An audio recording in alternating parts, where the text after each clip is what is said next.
बिस्मिल्लाहिर्रहमानिर्रहीम। अस्सलामु अलैकुम।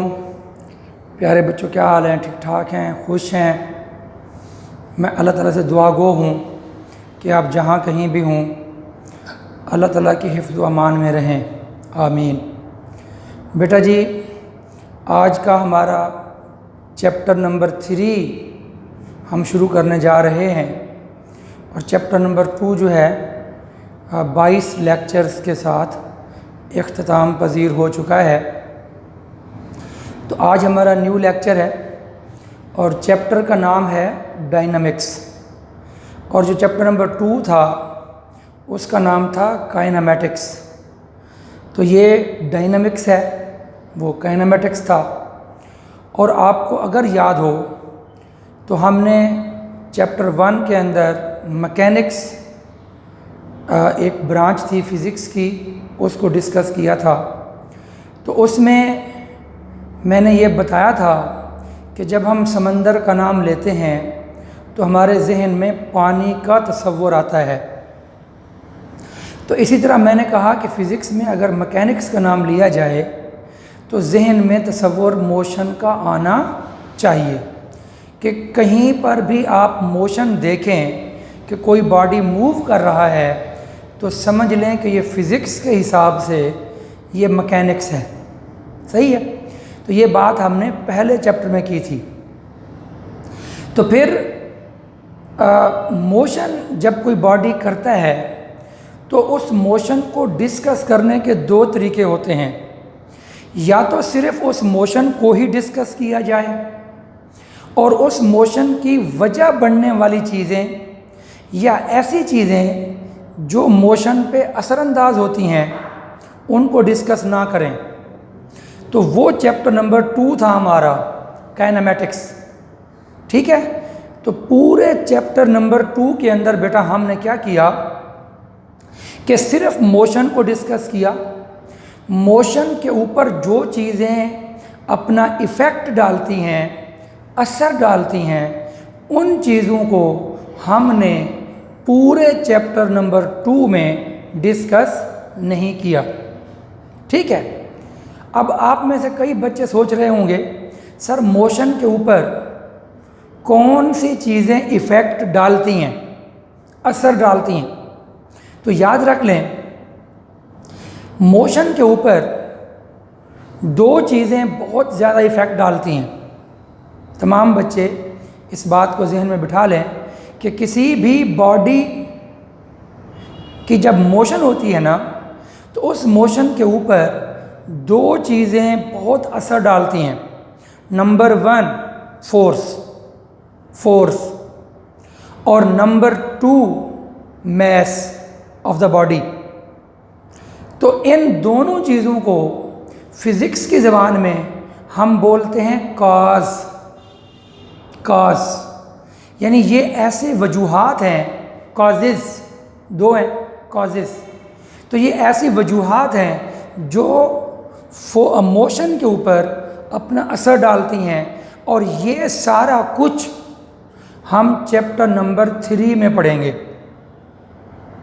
तो उम्मीद है बात समझ आ गई कि जो चैप्टर नंबर 3 है इसके अंदर हम मोशन को डिस्कस करेंगे, लेकिन मोशन को डिस्कस करने के साथ साथ मोशन पर जो चीज़ें असर डालती हैं, और मैंने बतला दिया वो 2 चीज़ें क्या हैं भला, फोर्स और मैस।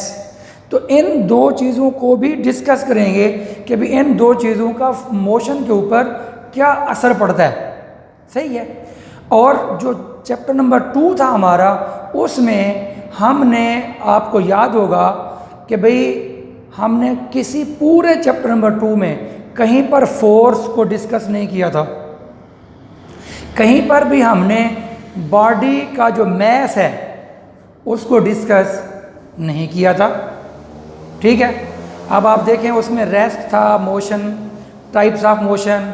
तो टाइप्स ऑफ मोशन में translatory motion, rotatory motion, vibratory motion, और फिर ट्रांसलेटरी की 3 किस्में पढ़ी हमने, रैंडम, सर्कुलर और अपना, और उसके बाद लीनियर, और उसके बाद फिर पोजीशन में आ गया, फिर distance, speed, velocity, acceleration, 3 equation of motion, ये सारा हमारा चैप्टर था, चैप्टर नंबर 2 था। इस पूरे चैप्टर में आपको कहीं पर भी ना तो मैथ्स का तज़किरा मिला ना फोर्स का तज़किरा मिला, लेकिन इस पूरे चैप्टर नंबर 2 में हमने डिस्कस किया किसको, मोशन को।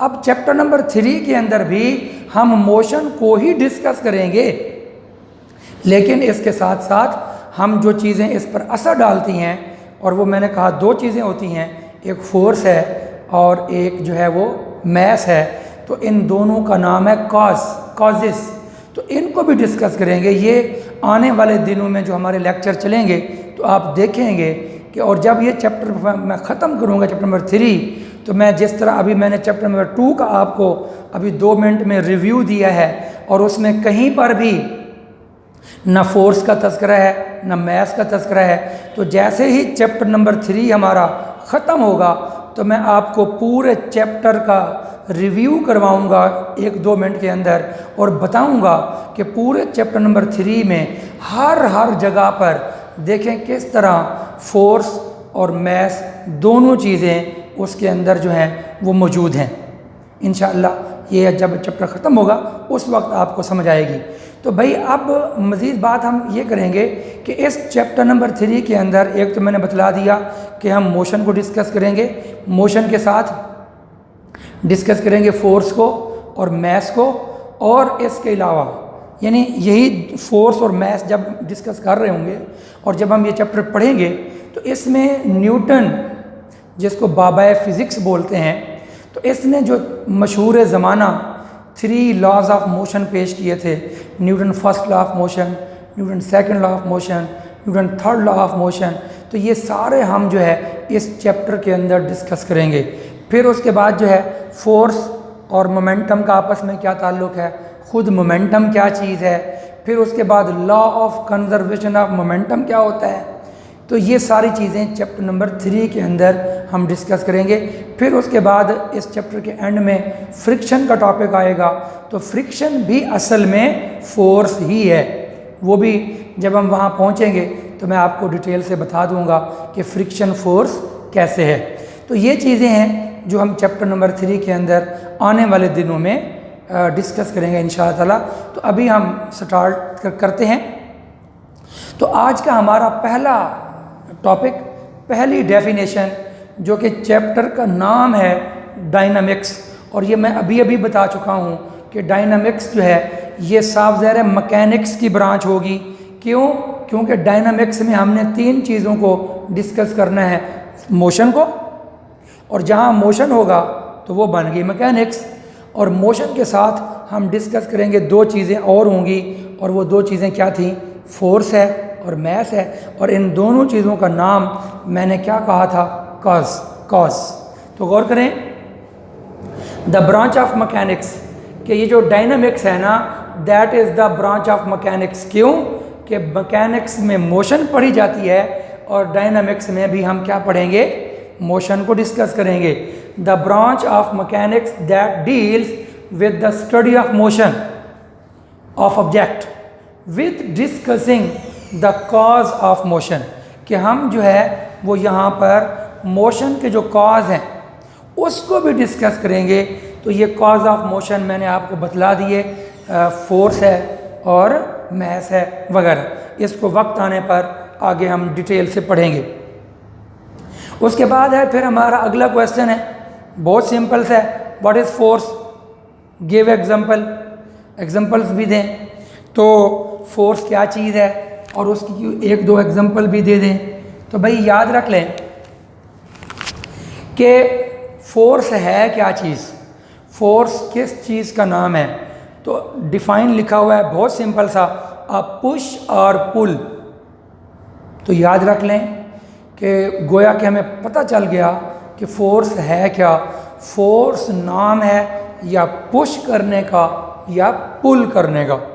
ठीक है, तो पुश करना क्या होता है, किसी चीज़ को अपने से दूर करना, उसको हम पुश कहते हैं। ठीक है, अगर एक बच्चा मेरे सामने ठहरा हुआ है और मैं उस बच्चे को ऐसे धक्का देता हूँ तो ये मैंने क्या किया, पुश किया, ठीक है। लेकिन अगर मैं उस बच्चे को हाथ से पकड़कर या वैसे बालों से पकड़कर या उसके जिस्म के कंधे से पकड़कर, बरल उसको अगर मैं अपनी तरफ खींचूं उस बच्चे को, तो दैट इज़ कॉल्ड पुल। तो जब मैं किसी चीज़ को, कोई भी चीज़ हो, अपनी तरफ खींचूंगा तो वो पुल है, और जब अपने से दूर करूंगा तो वो पुश है। तो साफ ज़ाहिर है ये पुश हो या पुल हो तो ये कब कैसे होगा, फोर्स की वजह से होगा, ठीक है। पुश करते वक्त भी हम फोर्स लगाएंगे और पुल करते वक्त भी हम फोर्स लगाएंगे। तो इसका मतलब ये हुआ कि पुश और pull is the name of force, ठीक है। तो ये आपको पता लग गया कि व्हाट इज़ फोर्स। तो अ पुश और pull that moves or tends to moves, stops or tends to stop the motion of body is called force. The force can also change the direction of motion of body. ये उसका define है और ये उसकी example है, ठीक है। Example तो बहुत सिंपल है, इसको मैं थोड़ा और एक्सप्लेन करना चाहता हूँ फोर्स को। मैंने ये तो बतला दिया कि पुश और पुल का नाम फोर्स है, लेकिन जो ये बातें कर रहा है ना यहाँ पर कि move, stands to move, stops, stands to stops and force also changes the direction of motion, मैं चाहता हूँ कि थोड़ा इसको हम और एक्सप्लेन करें। तो भाई याद रख लें, फोर्स 5 काम करती है, 5, 1 2 3 4 5। ये जो पहला 5वां काम है ये वाला, वो तो अलग हम बाद में पढ़ेंगे। ये जो ऊपर वाले हैं ना, यहाँ से लेकर यहाँ तक, ये 4 काम हैं, सही है। मसलन देखें जी, मेरे सामने जो है ये कुर्सी मौजूद है, सही है।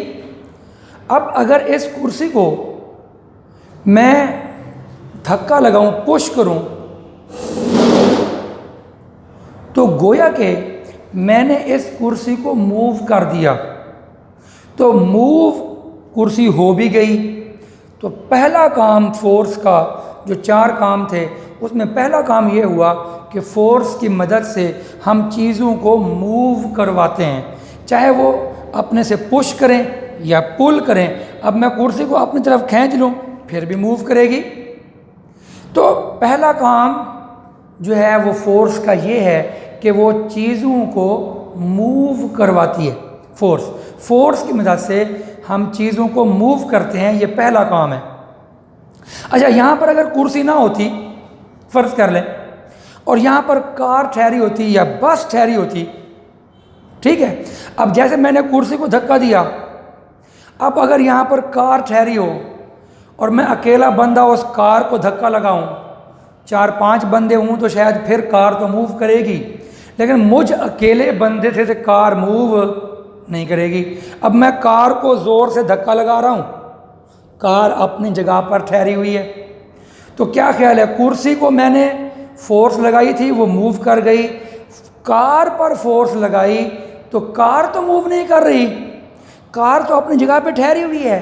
तो हम यूं कहेंगे कि जी फोर्स जो है वो चीज़ को मूव कराती है या मूव कराने की कोशिश करती है। अब सारे बच्चे ये कहेंगे, सर फारूकी साहब ना कोशिश तो कर रहे हैं लेकिन कार मूव नहीं कर रही, कोशिश। तो यहाँ पर देखें कि पुश और पुल दैट मूव्स, वो कुर्सी की बात हो गई कि जैसे मैंने कुर्सी को मूव करवा दिया। और tends to move, tends to move का मतलब है मूव कराने की कोशिश करना। उसकी मिसाल मैंने आपको दी कार वाली। तो ये 2 बातें हो गई, मूव्स एक बात, टेंड्स टू मूव 2 बातें हो गई, सही है। अच्छा, ये दोनों चीज़ें थी रेस्ट वाली, कुर्सी भी यहाँ रेस्ट वाली थी, कार भी यहाँ रेस्ट वाली थी। तो रेस्ट में जो बॉडी था उस बॉडी को हम 2 काम कर सकते हैं, या तो रेस्ट वाले बॉडी को मोशन में ले आएंगे जैसा कि कुर्सी है, या रेस्ट वाले बॉडी को हम मोशन में ला तो नहीं पाएंगे मगर लाने की कोशिश करेंगे, जैसा कि कार है। तो दो सूरत हाल बन गई रेस्ट वाले बॉडी के लिए। अब दो सूरत हाल बनेंगी मोशन वाले बॉडी के लिए। वो कैसे? अब एक बच्चा जो है भागता हुआ आ रहा है, ठीक है, छोटा बच्चा है, वो भागता हुआ आ रहा है, और जब वो आ रहा है तो मैं उसके सामने ठहर कर उसको पकड़ लेता हूँ। तो गोया कि मैंने उस बच्चे को क्या किया, वो मोशन में था, मैंने उसको रोक लिया। तो रोकने के लिए भी मैंने क्या किया, फोर्स लगाई। तो मोशन वाले बॉडी को रोकना, ये तीसरा काम हो गया। दो काम थे रेस्ट वाले बॉडी के लिए और दो काम होंगे मोशन वाले बॉडी के लिए। एक गेंद आ रही थी, फुटबॉल आ रही थी, मैंने उसको पकड़ लिया, रोक लिया, ठीक है। बच्चा भागता हुआ आ रहा था, मैंने रोक लिया। अब अगर कार आ रही हो, सोचें फिर, कार आ रही है और मैं उसके सामने ठहर जाऊं सुपरमैन बन के, तो मेरी सारी सुपरमैनी निकल जाएगी और मैं उसको रोक नहीं पाऊंगा। हाँ, अलबत्ता लोग ये कहेंगे सर ने कोशिश तो बड़ी की लेकिन रोक नहीं पाए, अल्लाह को प्यारे हो गए। ठीक है, जाना तो है ही बेटा, अल्लाह के पास तो जाना ही है। बहरहाल वो अलग मसला है। तो मैं ये बात कर रहा हूँ कि भाई कार को रोकने की कोशिश तो कर सकते हैं मगर रोक नहीं सकते। तो ये चार काम हो गए। अ पुश और pull that moves tends to moves stops, बच्चे को रोक लेंगे, और tends to stop the motion of body, तो कोशिश करेंगे कार को रोकने की लेकिन हम रोक नहीं पाएंगे। तो ये बात हो गई, इज कॉल्ड फोर्स। ये चारों चीज़ों के लिए जो चीज़ हम इस्तेमाल कर रहे हैं दैट इज़ कॉल्ड फोर्स। और एक और काम क्या होता है कि कभी कभी बच्चा अगर हेल्दी वेल्दी हो, मैं उसको रोक तो ना पाऊँ लेकिन वो बच्चा आ रहा था, मेरे सामने से गुजरा, मैंने धक्का दिया, उसकी डायरेक्शन चेंज कर दी, बच्चा इधर जा रहा था, मैंने उसको यूं पुश किया तो बच्चा उधर चला गया। जैसे क्रिकेट का वो बैट्समैन करता है, वो क्या करता है, बल्ला लेके ठहरा होता है, बॉलर वहाँ से बॉल करता है, तो बॉल की डायरेक्शन क्या होती है, इधर होती है, शुमाल से जुनूब की तरफ होती है। उसने बल्ला घुमाया, छक्का मार दिया, तो बॉल की डायरेक्शन ही चेंज कर दी। तो डायरेक्शन चेंज करने के लिए वो क्या यूज़ कर रहा है, फोर्स यूज़ कर रहा है। फिर ज़रूरी नहीं है कि बॉल वो वापस भेजेगा तो फिर बात बनेगी, नहीं, वो चाहे जहाँ मर्जी बॉल जाए, ठीक है, चाहे वो इस तरह खेल रहा है तो चाहे ऑफ साइड पे जाए, चाहे ऑन साइड पे जाए, चाहे गली में जाए या पीछे फर्स्ट स्लिप सेकंड स्लिप से होती हुई अपना बाउंड्री लाइन क्रॉस कर जाए गेंद, तो इन तमाम सूरतों में हम ये कहेंगे कि बैट्समैन ने क्या किया है, बल्ले की मदद से डायरेक्शन जो है वो चेंज कर दी है। और साफ ज़ाहिर है बल्ले को उठाने के लिए और डायरेक्शन देने के लिए फोर्स लगानी पड़ेगी। तो ये बात है, the force can also change the direction of body. और ये नीचे एग्जांपल तो बहुत सिंपल है, when we open the door, जब हम दरवाजे को खोलते हैं, वी पुश और पुल इट, तो साफ ज़ाहिर है पुश करेंगे या पुल करेंगे तो ये सारा कुछ जो है वो क्या होगा, फोर्स होगा। Goalkeeper stops the football and batsman changes the direction of motion of ball by pushing it with his bat, अपने बैट से पुश करके उसकी डायरेक्शन चेंज कर देता है। तो ये फोर्स का टॉपिक भी क्या हो गया बेटा हमारा, कंप्लीट हो गया। उसके बाद जी हमारे पास अगली बात है inertia. On what factor it depends, बहुत अहम डिफाइन है ये, बोर्ड के पेपरों में अक्सर ये डिफाइन आ जाता है। और इनर्शिया का जो मतलब है वो है, मैंने लिख दिया है जमूद, गौर कर लें, जमूद। आम तौर पर मैं मतलब नहीं लिखता उर्दू में, लेकिन जब लिखा जाए तो इसका मतलब है कि मैं उस टॉपिक को समझाने के लिए इस लफ्ज़ से हेल्प लूँगा, तभी मैंने ये लिखा है, वरना मैं ये तर्जमा उर्दू में ना लिखता, क्योंकि मैंने इसको समझाने के लिए इस लफ्ज़ से हेल्प लेनी है, इस वजह से मैंने ये लिख दिया है। वैसे जब हमने मैट्रिक की थी तो उस वक्त ये इनर्शिया हमने नहीं पढ़ा था, हमने तो जमूद ही पढ़ा था। ये बात याद कर ली। खैर, तो इनर्शिया है क्या चीज़? बेटा जी, अभी अभी हमने देखा कि मैंने मिसालें दी आपके सामने, दो सूरत हाल होती हैं कि या तो कोई बॉडी रेस्ट में होता है या कोई बॉडी मोशन में होता है। ये अभी मैंने फोर्स को समझाते हुए मिसालें दी हैं। तो गौर करें कि कॉमन सी बात है कि जब कोई बॉडी मसलन कार है और इधर ये कुर्सी है, अब ये कुर्सी है और अगर यहाँ पर कार हो तो हमें पता है कि कुर्सी का मैस कम है, कार का मैस ज़्यादा है। कार भारी है, कुर्सी भारी नहीं है, इसका मैस कम है, उसका मैस ज़्यादा है। तवज्जो, बहुत अहम बात होने लगी है। मैंने अभी बात की कि कुर्सी को जब मैं यहाँ से ये पुश करता हूँ, ज़ोर लगाता हूँ, तो ये कुर्सी मूव कर जाती है, लेकिन कार को जब धक्का लगाते हैं, फोर्स लगाते हैं, तो कार मूव नहीं करती। सही है? तो ये बात याद कर लें तमाम बच्चे, चाहे वो कुर्सी है चाहे वो कार है, ये जो दोनों बॉडीज़ है ना, दोनों बॉडीज़, कुर्सी भी कार भी, ये दोनों रेस्ट में थे। और एक बात याद रख लें कि कोई भी चीज़ जब रेस्ट में होती है तो वो क्या करती है? जब आप उसको डिस्टर्ब करेंगे तो वो आपको बदले में रुकावट पेश करेगी। इसकी सबसे बड़ी मिसाल, आजकल गर्मियाँ हैं, गर्मियों में बच्चे रात को लेट सोते हैं, तो सुबह को नमाज के टाइम जब वाले साहब उठाते हैं और बेटा उठो नमाज पढ़ो, तो बच्चा यूँ मुँह करके सो जाता है। ठीक है? और वो नमाज के लिए उठने में बार बार अम्मी उठाती है, अब्बू उठाता है, तब जाकर उठते हैं, वरना वो भी नहीं उठते।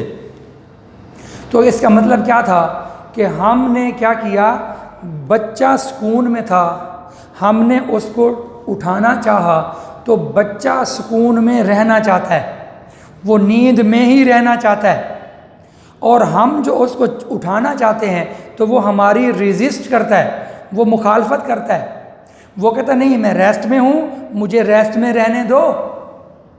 तो ये जो बच्चा रेजिस्ट कर रहा है ना, ये जो बच्चा अपनी नींद के ऊपर जमा हुआ है, जम जाना जमूद कहलाता है, यही जमूद है। हम बच्चे को कहते हैं उठो, वो कहता नहीं मुझे सोने दो, तो ये उसका अपनी नींद की हालत पे जमे रहना, दैट इज़ कॉल्ड जमूद, दैट इज़ कॉल्ड इनर्शिया। ये बात याद कर लें। अब इस चीज़ को यहाँ पर ले आएं। देखें जो कार है, अब कार रेस्ट में है, तो मैं उसको जब धक्का देता हूँ तो कार मोशन में नहीं आना चाहती। क्यों? क्योंकि वो रेस्ट में है, तो वो चाहती है कि मुझे रेस्ट में रहने दो, मैंने रेस्ट में ही रहना है। तो कार का मुखालफत करना, रेजिस्ट करना और अपनी हालत को बरकरार रखना कि मैं रेस्ट में हूँ, मुझे रेस्ट में रहने दो, तो वो क्योंकि अपनी हालत पे जमी हुई है ना, जमी हुई है, तो that is called inertia of the car. और ये बात याद कर लें कि on what factor it depends, तो it depends on mass. Inertia depends on mass of body. तो बॉडी से मुराद कुर्सी है, बॉडी से मुराद कार है। और ये मैं बता चुका हूँ कि जो मैस है, कुर्सी का मैस कम है, कार का मैस ज़्यादा है। इसका मतलब ये हुआ कि जो इनर्शिया होगा वो कार का ज़्यादा होगा और जो इनर्शिया होगा कुर्सी का वो कम होगा। तो जब हम, और ये हमें महसूस कार में ज़्यादा होगा इनर्शिया, हम इजीली देख पाएंगे कि भाई कार जो है, क्योंकि उसका मैस ज़्यादा है तो इनर्शिया ज़्यादा होगा। इसका मतलब है उसके अंदर जमूद, जम जाने की, अपनी रेस्ट वाली पोजीशन के ऊपर जम जाने की सिफत ज़्यादा होगी। तो that is called inertia of the car. ठीक है, और वो अपनी बात पे लेकिन वही चीज़ कुर्सी में भी है, लेकिन चूंकि इसका मैस कम है तो हमें ये महसूस इतना ज़्यादा नहीं होता। कार की सूरत में वो ज़्यादा महसूस होता है। तो एक बात तो ये हो गई कि कुर्सी और कार, ठीक है, ये दोनों इनर्शिया रखते हैं। क्या मतलब? अपनी रेस्ट वाली हालत के ऊपर जमे हुए हैं या जमे हुए रहना चाहते हैं, ठीक है। और अगर यही हाल दूसरी सूरत में भी होगा, मोशन में भी होगा। मोशन में कैसे होगा कि जब कार मूव करती हुई आ रही थी, मैंने अभी मिसाल दी थोड़ी देर पहले, तो जब कार मूव करती हुई आ रही है तो गौर कीजिएगा, बड़ा दिलचस्प रिजल्ट है। जब कार थी रेस्ट में, मैंने कहा कार को धक्का लगाया कि भी कार साहिबा मोशन में आ जाओ, तो कार कहती है नहीं मुझे रेस्ट में रहने दो, और वो अपनी हालत पे जमी हुई है। तो उसका अपनी हालत पे जम जाना और मैं जो उसमें चेंज लाना चाहता हूँ, मैं उसको मोशन में लाना चाहता हूँ, तो वो रेजिस्ट कर रही है। तो दैट इज कॉल्ड इनर्शिया। अब कार मोशन में आ रही है, अब मैं कार के सामने रुक जाऊँ, ठहर जाऊँ रोकने के लिए। अब मैं चाहता हूँ कि कार रुक जाए, लेकिन कार कहती है फरूकी साहब नहीं, मैंने नहीं रुकना। अब कार क्या करती है? मैं तो नहीं रोक पाऊंगा। तो क्या हुआ? वो क्यों नहीं रुक रही? इसलिए नहीं रुक रही क्योंकि उसका इनर्शिया ज़्यादा है और वो मोशन में है, वो मोशन में रहना चाहती है, और मैं उसकी मोशन को रेस्ट में चेंज करना चाहता हूँ, तो वो रेजिस्ट करती है, वो रुकावट डालती है। तो याद रख लें, कोई भी बॉडी इस कायनात में ऐसा नहीं है, या तो वो बॉडी रेस्ट में होगा या वो बॉडी मोशन में होगा। तो जो उसकी हालत है रेस्ट में है, हम चाहते हैं मोशन में आए, तो वो अपनी खुशी से मोशन में आना नहीं चाहता। अच्छा, वो मोशन में है, हम चाहते हैं रेस्ट में आ जाए, तो वो रेस्ट में आना नहीं चाहता। तो और अगर हम उसकी हालत को, उसकी स्टेट को चेंज करना चाहें, तो वो रेजिस्ट करता है, वो रुकावट डालता है, और वो जितना मैस ज़्यादा होगा उतनी उसकी रुकावट ज़्यादा होगी, ठीक है। और अगर उसका मैस कम होगा तो रुकावट कम होगी। मसलन एक गेंद आ रही है, वो गेंद टेनिस बॉल है, तो टेनिस बॉल जब मूव करती हुई आ रही है, मैं उसको रोकता हूँ। जब मैं रोकूंगा तो साफ ज़ाहिर है वो मैं आराम से रोक सकता हूँ, लेकिन उसी टेनिस बॉल के हुजूम में लोहे की बॉल आ रही हो, तो फिर मैं उसको रोक नहीं पाऊँगा। क्यों? क्योंकि उसका जो इनर्शिया है वो ज़्यादा होगा, वो मोशन उसकी ज़्यादा होगी, तो वो उसी हिसाब से मुझे उसको रोकने में तकलीफ़ होगी, वो रुकना नहीं चाहेगी। तो जिसका मैस, लोहे वाली बॉल का मैस ज़्यादा था तो उसका इनर्शिया ज़्यादा है, और टेनिस बॉल का मैस कम था तो उसका इनर्शिया कम है। तो उम्मीद है ये बातें समझ आ गई होंगी। The property of a body due to which the body resist, कि बॉडी रुकावट डालता है, रुकावट डालना any change in its state of rest और मोशन, कि उसकी जो स्टेट ऑफ रेस्ट है या मोशन है उसको अगर हम चेंज करना चाहें तो वो बॉडी क्या करता है? रुकावट डाल देता है। वो कहता है नहीं, मैं रेस्ट में हूँ, मुझे रेस्ट में रहने दो, मैं मोशन में हूँ, मुझे मोशन में रहने दो। तो बॉडी का इस तरह रेजिस्ट करना, रुकावट डालना, that property is called inertia. और inertia depends on the mass of body. Greater the mass of body, greater will be inertia of that body and vice versa. अगर vice versa का मतलब यह है उसके उलट, उसके बरक्स, तो अगर उसका मैस कम होगा तो इनर्शिया होगा ज़रूर मगर कम होगा। जैसे मैंने मिसाल दी थी, कुर्सी है कार के मुकाबले में, तो कुर्सी के मुकाबले में अगर यहाँ पर कोई कागज़ हो, उसका मैस और कम है, तो उसको मूव करना, फूंक मार दें वो उड़ जाता है, वो रुकावट वो भी कर रहा है लेकिन मैस कम है, इस वजह से उसका इनर्शिया कम है। तो उम्मीद है ये बात आपको अच्छे अंदाज से समझ आ गई होगी। और उसके बाद है what is momentum, explain it. बेटा मोमेंटम का मतलब मैंने लिख दिया है मिकदार हरकत, हरकत की मिकदार, कि कोई बॉडी जो मूव कर रहा है ना वो उसकी क्वांटिटी क्या है, मिकदार को उर्दू में बोलते हैं quantity. The quantity of motion, यह याद कर लें, इसी का मतलब ये ऊपर लिखा हुआ है मिकदार हरकत, हरकत की मिकदार। देखें मोशन मना हरकत, मोशन की मिकदार, हरकत की मिकदार, जिसको मैंने यहाँ पर लिखा है मिकदार हरकत। The quantity of motion of a body due to its mass and velocity. और याद कर लें जो मोशन की मिकदार है ना ये दो चीज़ों की वजह से होती है, मैस से और वेलोसिटी से होती है। जितना किसी चीज़ का मैस ज़्यादा होगा या वेलोसिटी ज़्यादा होगी तो वो चीज़ उतना ज़्यादा उसका मोमेंटम होगा। मिसाल दे रहा हूँ, मसलन मेरे पास जो है ये मार्कर है, ये मार्कर है। अब इस मार्कर का कुछ ना कुछ मैस होगा बेटा, सही है, इसका मैस है। अब अगर इस मार्कर को मैं आराम से फेंकूँ, बिल्कुल आराम से, तो इसकी वेलोसिटी भी होगी, सही है।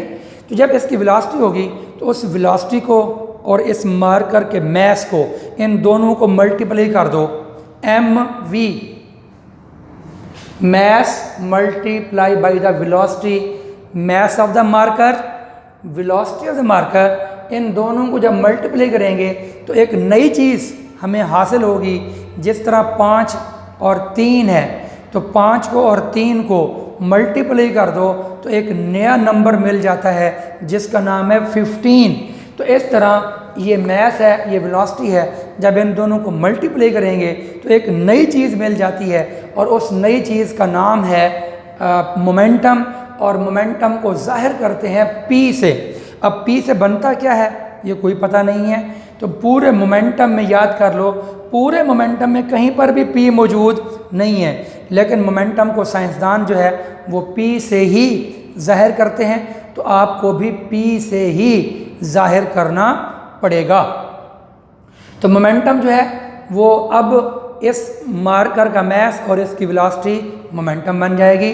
और इसका मैस फ़र्ज कर लें जितना भी है 50 ग्राम है, इसको किलोग्राम में चेंज करेंगे क्योंकि इसका यूनिट किलोग्राम होता है। तो अब अगर इसको मैं फिर थोड़ा ज़ोर से फेंकूं तो मैस तो वही रहेगा, पहले मैंने इसको स्लो फेंका था उसकी वेलोसिटी कम थी। फ़र्ज कर लें इसका मैस हालांकि ग्राम में है, मैं वैसे बात कर रहा हूँ कि जी 2 किलोग्राम का ये मार्कर है, हालांकि है तो नहीं, समझाने के लिए बात कर रहा हूँ कि ये 2 किलोग्राम का मार्कर है।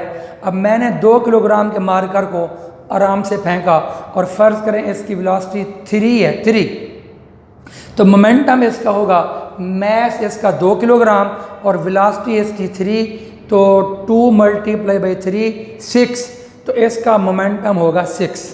ठीक है। अब अगर मैं यूँ करता हूँ कि है तो ये 2 किलोग्राम का, लेकिन इसको मैंने आराम से फेंका था तो वेलोसिटी 3 थी, लेकिन अगर इसी मार्कर को मैं थोड़ा तेज़ फेंक दूँ, जब तेज़ फेंकूँगा तो फिर इसका मैस तो वही रहेगा 2 किलोग्राम, लेकिन इसकी जो वेलोसिटी होगी वो अब 3 नहीं होगी, वो फ़र्ज़ कर लें 8 हो गई, बढ़ गई। तो अब इसका मोमेंटम क्या होगा, 8 को मल्टीप्लाई करेंगे वेलोसिटी को मैस 2 के साथ, अब बन जाएगा 16। तो अब इसका मोमेंटम बढ़ जाएगा, हरकत की मिकदार बढ़ जाएगी। तो ये बात आपको समझ आ गई होगी। The quantity of motion of a body due to its mass and velocity is called momentum of that body.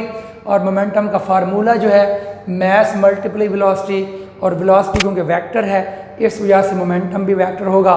Mess scalar है, SI unit of momentum kilogram m/s है, और क्यों इसका यूनिट किलोग्राम होता है, वेलोसिटी का यूनिट मीटर पर second होता है। तो इसी चीज़ को हम न्यूटन सेकंड भी बोलते हैं, मगर ये कैसे आता है ये आने वाले किसी लेक्चर में इंशाल्लाह आपको समझा देंगे।